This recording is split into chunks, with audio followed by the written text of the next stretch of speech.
If you've been waiting for real updates about the possibility of a $2,000 payment that has been talked about for months, there is finally some new information to go over. A detailed update has been released from the White House, and it gives the clearest picture yet of where things stand, what the timeline looks like, and who may qualify. For many people who have been hoping for financial relief, this is one of the first genuinely encouraging signs in a long time. The discussion around these payments started last summer when the president began referring to them as dividend payments rather than stimulus checks. The basic idea has remained the same. Money collected from tariff revenue could potentially be distributed back to households across the country. It isn't a guarantee, but it is a proposal that has slowly gained momentum as economic conditions shift and the government's financial outlook changes. One of the biggest questions people have is about eligibility. Treasury officials made it clear months ago that households earning under $100,000 per year were at the center of the conversation. That threshold has been repeatedly mentioned as the likely income limit. What confuses many people is whether income from Social Security, disability benefits, or similar programs counts against them. The important thing to understand is that this has never been about whether someone files taxes or whether they are working. It is simply about income. If your annual income is under $100,000, you are not automatically excluded, no matter your situation or the type of benefits you receive. The newest update came directly from a top White House economic advisor who gave an interview laying out the government's current thinking. During the summer, there was concern about whether there would be enough room in the budget to support a payment of this size. At that time, the government's financial position was not as strong, and economic growth was still stabilizing. Since then, conditions have changed noticeably. Growth has reached nearly 4% in recent quarters, and the government has even posted a surplus for several months in a row. On top of that, the deficit is hundreds of billions of dollars lower compared to the previous year. Based on these changes, the advisor expressed confidence that there is now space within the budget to consider these payments seriously. The advisor went further and said that the expectation is for an official proposal to be introduced in the early part of the new year. That is a significant statement. It shifts the conversation from speculation to planning. Instead of wondering whether it might happen someday, there is now a projected timeline for when the formal proposal could arrive. Early in the new year does not mean a vague date far off in the future. For something this politically important, early means the first several weeks of the year. Before the middle of February, the government will already be moving into full election season. If leaders want this payment to be part of their message to voters, they need the proposal ready quickly. Based on how these processes usually work, the proposal could realistically be released between early January and late February. That window makes sense politically and logistically. Once March arrives, attention shifts almost entirely to campaigning. To be effective as a policy message, the proposal must come before that. That means the first 6 weeks of the year are the most likely moment when this becomes official.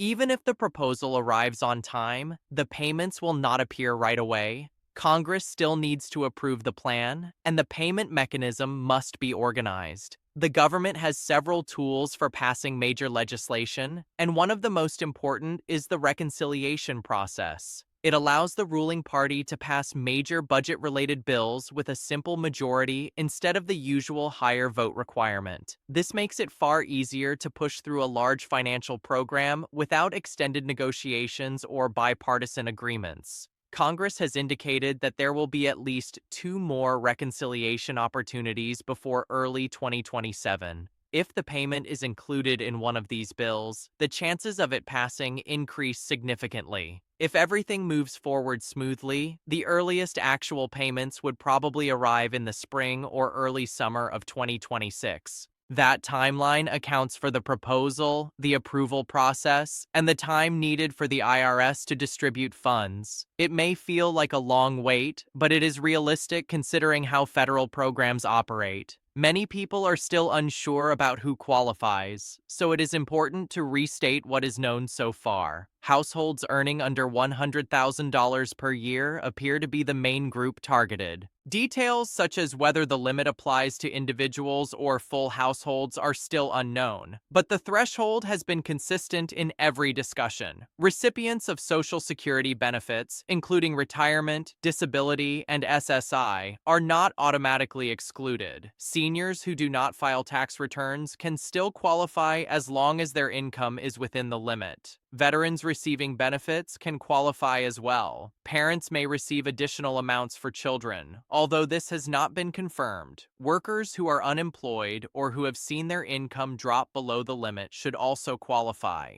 Disability beneficiaries are likely eligible as long as their income stays within the threshold. The overall message is simple. The payment would be based on income level alone, not employment status or benefit category. There are several encouraging signs connected to the update. The first is the shift in confidence coming from the White House. Moving from uncertainty to optimism is a meaningful change, especially from someone directly involved in economic policy. The second sign is the strength of the economic data. Surpluses, reduced deficits, and steady growth are the types of conditions that make government payments more feasible. The third sign is the presence of a potential timeline. Early 2026 is the clearest schedule that has been mentioned since the idea first appeared. The fourth sign is the availability of the reconciliation path, which removes many political obstacles. While waiting for the official proposal, there are a few things people can do to prepare. Filing taxes early for the 2024 tax year is extremely important. Eligibility for payments like this is usually based on the most recent tax information the IRS has. If you file early, your income and direct deposit details will be updated in time. If your address or bank account has changed, update that information directly with the IRS. If you normally do not file taxes because of low income or benefit status, keep an eye out for announcements. Previous stimulus payments required non-filers to submit simple informational returns, and something similar might be required again. It is also important to stay aware of scams. Whenever government payments are discussed, criminals take advantage of confusion. The IRS will never call, text, or email asking for personal information, and anyone who does that is attempting to scam people. Any official payments will come directly from the government through standard channels. While waiting for a potential payment, it is smart to check whether you qualify for other programs that offer immediate help. Many people overlook programs like food assistance, energy assistance, or medical support simply because they assume they do not qualify.